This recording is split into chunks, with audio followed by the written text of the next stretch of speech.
Hello students, welcome back to Lekhankan Vidyapeeth. एक बार फिर से स्वागत है आप लोगों का एक ऐसे प्लेटफॉर्म पर जहां पर आपको 9th और 10th के social studies, English, math, science सारे सब्जेक्ट्स के वीडियोस मिलेंगे। मेरा नाम है लाइबा और मैं पिछले 7 सालों से सोशल स्टडीज़ पढ़ा रही हूँ और मैं आप लोगों को पढ़ा रही हूँ क्लास 9 की सोशल स्टडीज़, जिसका हम लोगों ने फ्रेंच रेवोल्यूशन चैप्टर करा था। तो ये काफ़ी बड़ा चैप्टर था जिसको मैंने काफ़ी सारे पार्ट्स में ब्रेक करके आप लोगों को करवाया था। आज मैं आप लोगों को उसके क्वेश्चन आंसर करवा रही हूँ ताकि आप लोगों का ये चैप्टर पूरा वाइंड अप हो जाए। तो चलिए स्टार्ट करते हैं। तो हमारा फ्रेंच रेवोल्यूशन चैप्टर हमने पढ़ा। इसका अब हम पढ़ेंगे क्वेश्चन। सबसे पहला क्वेश्चन हम पहले बीए से देख लेते हैं, वेरी शॉर्ट आंसर। सबसे पहले when did the French revolution begin? जो फ्रेंच रेवोल्यूशन बिगिन हुआ था यानी कि स्टार्ट हुआ था, वो कहाँ हुआ था? देखो, it begin on 14 July 1789। Sorry, कब हुआ था? तो ये हुआ था हमारा स्टार्ट 14 जुलाई 1789, जिसने हमारी हिस्ट्री को फॉरएवर के लिए चेंज कर दिया था। ये बहुत इंपॉर्टेंट तारीख है हमारी हिस्ट्री की, 14 जुलाई 1789। तो इस तारीख को आप लोग बहुत अच्छे से याद कर लो।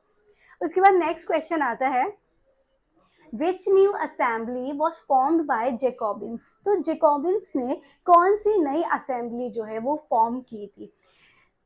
21st September 1792, the convention, the newly elected assembly abolished the monarchy and declared France a republic. देखो 1792 में ये जो डेट्स है ना, ये बहुत हिस्ट्री में इंपॉर्टेंट होती हैं। 21 सितंबर 1792 में एक असेंबली जो है वो अबॉलिश की गई थी, the monarchy and declared France a republic, और फ्रांस को एक रिपब्लिक घोषित कर दिया गया था, यानी कि फ्रांस में भी अब कानून होगा। उसके बाद नेक्स्ट क्वेश्चन है, who abolished monarchy in France? तो वेरी इंपॉर्टेंट, फ्रांस में मोनार्की को किसने अबॉलिश किया था and declare it a republic and when? तो इसी से मिलता जुलता क्वेश्चन है। तो देखो, मैंने आपको पहले ही बता दिया, 21 सितंबर 1792 में 21 सितंबर 1792 में फ्रांस को रिपब्लिक घोषित कर दिया गया था, जैसे हमारे इंडिया में संविधान आया था 26 जनवरी 1950 में। सिमिलरली इसमें 21 सितंबर 1792 और ये जो न्यूली इलेक्टेड असेंबली थी अबॉलिश कर दी गई थी और मोनार्कियल इलेक्टेड फ्रांस रिपब्लिक, और जो मोनार्की सिस्टम था वो हटा के इसको रिपब्लिक बना दिया गया था। तो सेम आंसर है दोनों क्वेश्चन का। ये मैंने आपको इसलिए दिया है क्योंकि क्वेश्चन अलग अलग तरीके से आ सकता है, बट आंसर सबका सेम ही होता है। उसके बाद नेक्स्ट क्वेश्चन है, व्हाट वाज टेल? देखो, ये एक टैक्स था। ये क्या था? एक डायरेक्ट टैक्स था। डायरेक्ट टैक्स जो लोग पे करते थे अपनी इनकम पर। तो लोगों की इनकम पर जो टैक्स दिया जाता है वो हमारा डायरेक्ट टैक्स होता है। तो ये एक डायरेक्ट टैक्स था। Call tail was collected by the state, और इसको कलेक्ट करता था स्टेट, सेंटर कलेक्ट नहीं करता था, स्टेट कलेक्ट करता था। तो ये इंपॉर्टेंट है, इसमें से काफी बार क्वेश्चन आया हुआ है। उसके बाद, name the symbol of eternity in the French society. French society का जो सिंबल ऑफ एटर्निटी था वो क्या था? Snake biting. जब आप लोगों को ये मैंने चैप्टर पढ़ाया था तो मैंने इसकी एक पिक्चर भी दिखाई थी कि स्नेक बाइट कर रहा है। Its tail to form a ring is the symbol of eternity in the French society, यानी वो अपनी ही टेल को जो है बाइट कर रहा है। तो आप लोग एक बार उस चीज को रिकॉल करो, ये स्नेक बाइटिंग क्या था? सिंबल ऑफ एटर्निटी था। तो ये भी इंपॉर्टेंट क्वेश्चन है। उसके बाद, why was the Bastille hated by all? जो बेस्टाइल थे वो मतलब सबसे हेट क्यों करते थे? देखो यहाँ पे क्या था, ये एक प्रिजन था, एक जेल था। इसमें क्या होता था, राजा जो है लोगों को जेल में बंद कर देता था बिना किसी जेन्युइन रीजन के। इसी वजह से ये लोग हेट करते थे। The fortress prison was hated by all because it stood for the despotic power of the king, यानी किंग इसमें सिर्फ अपनी पावर दिखाता था। उसके बाद हमारा नेक्स्ट क्वेश्चन है, explain the terms liberty. Liberty ये लिबर वर्ड से बना है, मतलब आज़ादी, equality and fraternity of French revolution. तो फ्रेंच रेवोल्यूशन जो हुआ था उसमें लिबर्टी, इक्वालिटी और फ्रेटर्निटी की एक्सप्लेन करने की बात कर रहे हैं। सॉरी देखो, the term liberty means freedom. Liberty का मतलब होता है फ्रीडम, यानी कि आज़ादी। लोगों को अब आज़ादी चाहिए थी राजा महाराजाओं के शासन से, उनके टैक्स सिस्टम से। Equality stand for being equal, और इक्वालिटी ऑफ कोर्स जो एक इक्वालिटी की बात करे, और फ्रेटर्निटी मतलब स्टैंड्स फॉर ब्रदरहुड, मतलब आपस में भाईचारा हो, लोग जो है लड़ाई नहीं लड़े। तो फ्रांस की इन 3 चीज़ों को लेकर लड़ाई थी, एक लोग आज़ाद हों, इक्वल हों और फ्रेटर्निटी हो, सब में आपस में मोहब्बत हो। अच्छा, ये गिल्टॉइन क्या था, मैंने आप लोगों को बताया था, ये एक डिवाइस थी कंसिस्टिंग ऑफ 2 पोल्स। इसमें 2 पोल्स होते थे, एक के ऊपर एक को गिराकर लोगों की गर्दन को काट दिया जाता था। And blade with which a person is beheaded, it was named after doctor Guillotin who invented it। तो इसे डॉक्टर गिल्टिन ने इन्वेंट किया था, इसीलिए इसका नाम यही रखा गया था। और ये क्या होता था, लोगों को पनिश किया जाता था, लोगों की गर्दन को बीच में डाल के ऊपर से इसको गिरा दिया जाता था, और गर्दन और वो दूसरा हिस्सा लोगों का अलग हो जाता था। What were political clubs, political clubs क्या होते थे, political clubs were formed by people to discuss government policies and plan their own forms of action। देखो, जो पॉलिटिकल क्लब होते थे ये फॉर्म किए जाते थे, लोग मतलब लोग इसको फॉर्म करते थे, लोग बनाते थे, और इसमें बेसिकली डिस्कशन होता था कि गवर्नमेंट की जो पॉलिसीज हैं वो सही हैं या नहीं, कितनी हद तक सही हैं, अगर सही नहीं है तो उसमें मतलब क्या होना चाहिए। जैसे आज भी हम लोग, अगर हमें अपनी गवर्नमेंट की कोई पॉलिसी पसंद नहीं आती है तो हम लोग डिस्कस करते हैं, उस पर बात करते हैं, आवाज़ भी उठाते हैं। Women to form such clubs, और महिलाओं ने भी इन क्लब्स को फॉर्म किया था। अच्छा, अब एक टीथ था, ये भी एक टैक्स था लेविड बाय द चर्च, ये चर्च के लोगों पर मतलब चर्च के लोग जो है लगाते थे, comprising at least 1/10 of the agriculture produce by the farmers. तो ये भी एक बहुत इनजस्टिस थी, मतलब जो फार्मर्स प्रोड्यूस करते थे एग्रीकल्चर से अपना, उसका 1/10 पार्ट जो है वो चर्च के लोग जो है अपने पास लेते थे, उसको टीथ के नाम से जाना जाता था। तो इन सब चीज़ों में आप लोग कंफ्यूज मत होना, इसको बहुत अच्छे से पढ़ना, इन पे क्वेश्चन आता है। नेक्स्ट है, why were images and symbols used in the 18th century France? Very important question. France में अगर हम 18th सेंचुरी की बात करें तो सिम्बल्स और इमेजेस को क्यों यूज़ किया जाता था। देखो, सिम्बल्स और इमेजेस इसलिए यूज़ किए जाते थे ताकि अगर कोई इंसान एजुकेटेड ना भी हो तो भी वो मोटिवेट हो सके उन सिम्बल्स को देखकर। देखो, the majority of men and women in 18th century France could not read and write, यानी उस ज़माने में लोग जो है पढ़ और लिख इतने अच्छे से नहीं सकते थे, क्योंकि एजुकेशन की उतनी अहमियत उस टाइम पर नहीं होती थी। So images and symbols were frequently used instead of printed words to communication important ideas। तो images से लोगों को ideas मिलते थे, ये एक symbol होते थे। जैसे अब हमारे symbols नहीं होते, रेड लाइट होती है हमें पता होता है यहाँ पे रुकना है, ग्रीन लाइट होती है हमको पता होता है यहाँ पे चलना है, यू टर्न होता है। तो इसी तरह से सिम्बल्स जो है वो लोगों को स्ट्रॉन्ग बनाते थे कि हमें जो है एक चेंज चाहिए। नेक्स्ट है, who introduce reign of terror and where. Reign of terror किसने इंट्रोड्यूस किया था, तो इसे किया था रॉबेस्पियर ने, और फ्रांस में किया था। ठीक है, अब शॉर्ट आंसर में हम आ जाते हैं। शॉर्ट आंसर में देखो, what was the subsistence crisis, why did it occur in France during the old regime. अब सबसिस्टेंस क्राइसिस क्या था, सबसिस्टेंस का पहले मतलब समझो। सबसिस्टेंस का मतलब होता है अपनी ज़िंदगी गुजारने के लिए जितना आपको चाहिए। ठीक है, तो लेकिन फ्रांस में क्या हो रहा था, इस सबसिस्टेंस को लेकर ही काफ़ी क्राइसिस है। देखो, definition subsistence crisis can be defined as an extreme situation where the basic means of livelihood, मतलब लोगों की ज़िंदगी गुजारने के जो बेसिक चीज़ें हैं उनको वो चाहिए, लेकिन वो भी डेंजर में थी, endangered। The population of France was on the rise, it rose from 23 million in 1715 to 28 million in 1789, यानी कि फ्रांस की जो पॉपुलेशन थी वो भी तेज़ी से बढ़ रही थी। तो ये बात तो मैंने आपको जब चैप्टर पढ़ाया था तब भी समझाई थी, जितनी ज़्यादा पॉपुलेशन होगी उतना ज़्यादा खाने को भी चाहिए, लेकिन क्या हो रहा था, खाने को कम हो रहा था और पॉपुलेशन का बर्डन ज़्यादा हो रहा था, इसलिए लोगों को सबसिस्टेंस क्राइसिस हो रहे थे। अच्छा, अब अगर हम बात करें तो ये क्या होता था, हमारा increase in the demand for food grains. अब लोग की जब जब पॉपुलेशन बढ़ रही थी तो फूड ग्रेन्स की जो है डिमांड भी बढ़ेगी, ठीक है। The production of food grains could not keep pace with the demand and the price of bread which was the staple diet of the majority rose rapidly. The wages also did not keep pace with the rise in prices. This led to the subsistence crisis in France. यानी कि देखो, मतलब wages बढ़ नहीं रही है, ठीक है, लोगों से मजदूरी ज्यादा करवाई जा रही है, पॉपुलेशन बढ़ती जा रही है, तो क्या होगा, ऑफकोर्स सबसिस्टेंस क्राइसिस होंगे, ठीक है। तो यहाँ पे क्या हो रहा था, फ्रांस में पॉपुलेशन वाज राइज, फ्रांस में पॉपुलेशन बढ़ रही थी और उसका जो बढ़ने की संख्या थी, देखो इट रोज फ्रॉम 23 मिलियन 1750 में 23 मिलियन थी और 28 मिलियन हो गई 1789 में, मतलब 23 से सीधा 28 मिलियन हो गई, जो कि काफी बड़ी संख्या है, ठीक है। अच्छा, अब एक जो फ्रांस के चैप्टर में एक भूमिका है महिलाओं की, वो भी बहुत इंपॉर्टेंट है, तो उस पर भी एक क्वेश्चन बनता था, तो मैंने वो भी डाला है। What is the role of women in the French revolution. तो विमेन का फ्रेंच रेवोल्यूशन में क्या रोल था, देखो सबसे पहले women were active participate in the events related to the France revolution of 1789। Most women of the third state had to work for a living as seamstress, flour seller, vegetable and fruit seller.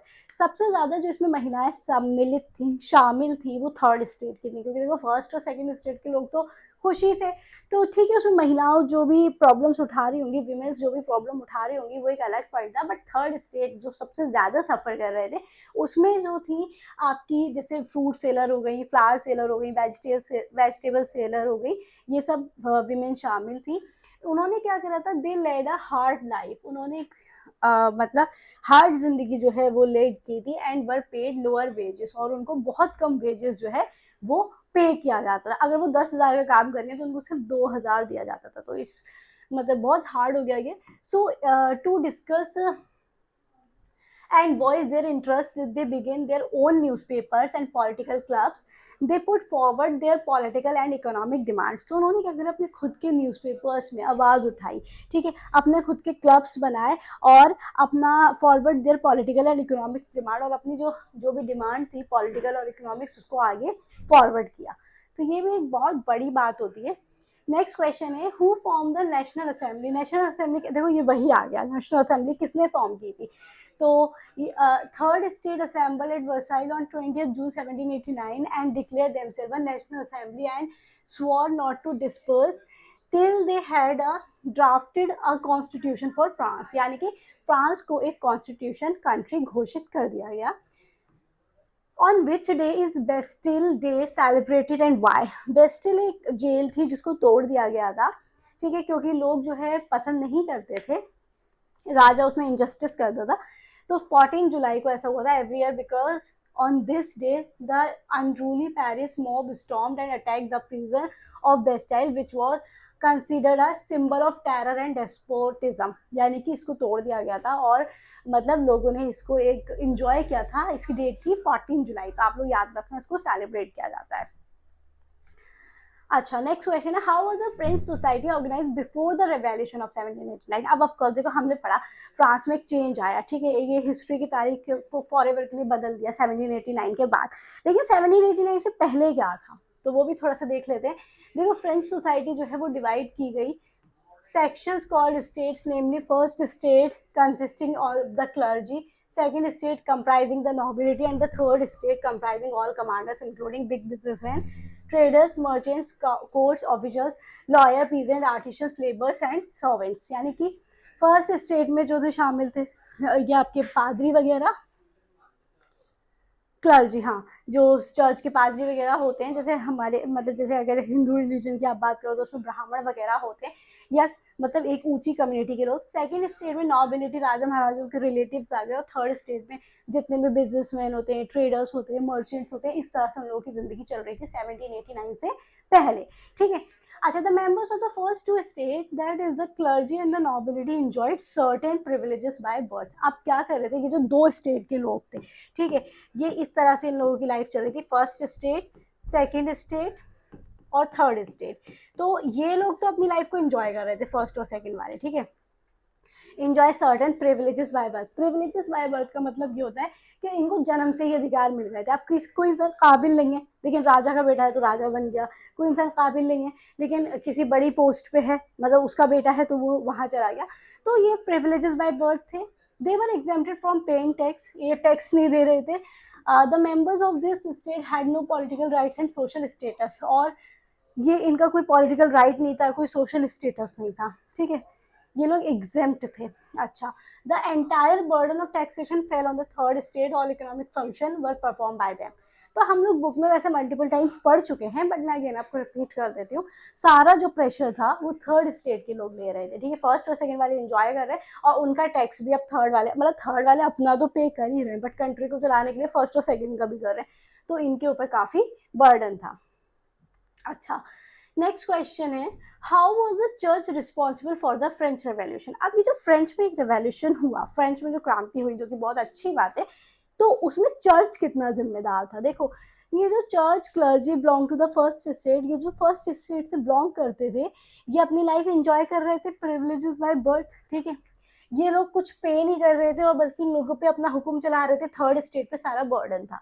ठीक है, तो church was owner of a big chunk of land in France, यानी कि France की land के एक बहुत बड़े पार्ट का जो था चर्च लीडर था, उसको ओनर था. ठीक है, the church too exacted its share of taxes called tees from the peasants. Apart from this, the church also collected several other taxes. ठीक है, अपार्ट फ्रॉम दिस, इसके अलावा चर्च जो है बहुत सारे सेवरल अदर टैक्सेस जो है कलेक्ट कर रहा था.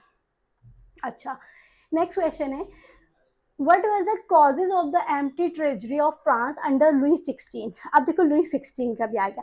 मैंने आप लोगों के क्वेश्चन इस तरह से बनाए हैं, आपका पूरा फ्रेंच रेवोल्यूशन की जो जो इंपॉर्टेंट चीज़ें खींच सकती थी वो सारी मैंने इसमें खींच के आप लोगों के छोटे छोटे क्वेश्चन फॉर्म कर दिए. अब आप क्या कर सकते हो, इन सबको अच्छे से लर्न कर लो. लर्न तो नहीं करना है, अच्छे से 3 से 4 बार पढ़ना है, फिर इनको बना के आप एक लॉन्ग क्वेश्चन भी बना सकते हो, शॉर्ट क्वेश्चन भी इसी में कवर होंगे, वेरी शॉर्ट भी इसी में कवर होंगे. मतलब अलग अलग बनाने की जगह मैं आप लोगों को एक साथ कंबाइन कर देती हूँ. प्लस जो आपकी बुक मैंने आप लोगों को पढ़ाई है उस वो भी एक नोट्स से आप उनको करो, मतलब दोनों मिला के आप अगर अच्छे से प्रिपेयर करोगे तो ये आपके एग्जाम बहुत अच्छा होगा कि आपका चैप्टर पूरा कंप्लीट है. लुई 16 पर आ जाते हैं. तो लुई 16 की एम्प्टी ट्रेजरी हो गई थी. क्या कारण थे उसके, देखो, long year of war had drain the financial resource of France. बहुत लंबे टाइम तक वॉर चलता रहा.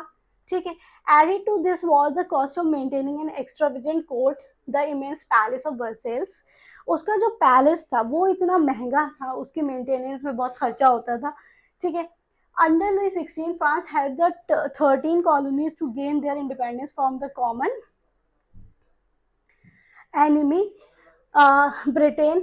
इससे 13 कॉलोनीज को मतलब सपोर्ट किया, उनको मतलब आज़ाद करवाने में, मतलब जो लड़ाई चल रही थी तो ऑफकोर्स वहाँ पे भी बहुत खर्चा हुआ.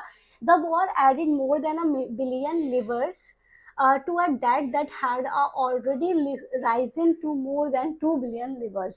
देखो ये जो लिवर है, ये जो लिखा हुआ है, ये वहाँ की करेंसी है. ठीक है, तो जब ये वॉर चल रहा था तो बहुत सारा जो है मतलब फ्रांस का पैसा खर्च हुआ. Lenders who give the state credit now begin to charge 10% interest on loan. जिन लैंडर्स ने लोन दिया था वो 10% इंटरेस्ट के साथ रिटर्न मांग रहे थे. To meet the regular expense such as the cost of maintaining an army की cost को maintain करना था. The court running government offices और universities, the state was forced to increase taxes. और स्टेट को जो है वो फोर्स किया गया टैक्सेस को इंक्रीज करने के लिए. तो ये जो सारी चीज़ें थी, इस वजह से लुई 16 जो है मतलब अपने उसमें एम्प्टी ट्रेजरी रहा और इस वजह से उसने लोगों के ऊपर टैक्स का बर्डन बढ़ा दिया. अब लास्ट क्वेश्चन है, what role did the philosophers play in bridging the French Revolution? तो philosophers का क्या रोल था? बहुत अहम रोल था. philosophers ने ही लोगों को इस बात का एहसास कराया कि आप जो है चेंज ला सकते हो. ठीक है, ये इन्होंने बहुत बड़ा रोल प्ले करा shaping the ideological underpinning of the French revolution. Ideological foundation, thinkers like Jean-Jacques Rousseau and Voltaire provided intellectual groundwork for concepts such as liberty, equality and fraternity which become central to the revolutionary ideas. Ideal sorry, यानी कि इन लोगों ने gene, Jacques Rousseau, Voltaire, इन लोगों ने लोगों को इस बात का एहसास कराया, लोगों को ये सोचने पे मजबूर किया कि इक्वालिटी हो सकती है, फ्रेटर्निटी हो सकती है और लिबर्टी हो सकती है। तो फिलोसोफर्स का बहुत अहम रोल था। इंस्पिरेशन ऑफ रिवोल्यूशनरी लीडर्स, ये एक इंस्पिरेशन की तरह थे। इन्होंने मतलब लिखा, philosopher inspired revolutionary leaders and thinkers influencing their vision for more just and equitable society. Critic of monarchical absolutism, philosopher challenged the legitimacy of monarchical absolution, absolutism and advocated for principles of popular sovereignty and individual rights. यानी कि इन्होंने मतलब एक individual right के लिए लोगों को मतलब लोगों को आगाह किया कि आप लोगों के अपने राइट्स हो सकते हैं। तो फिलोसोफर का बहुत अहम रोल था।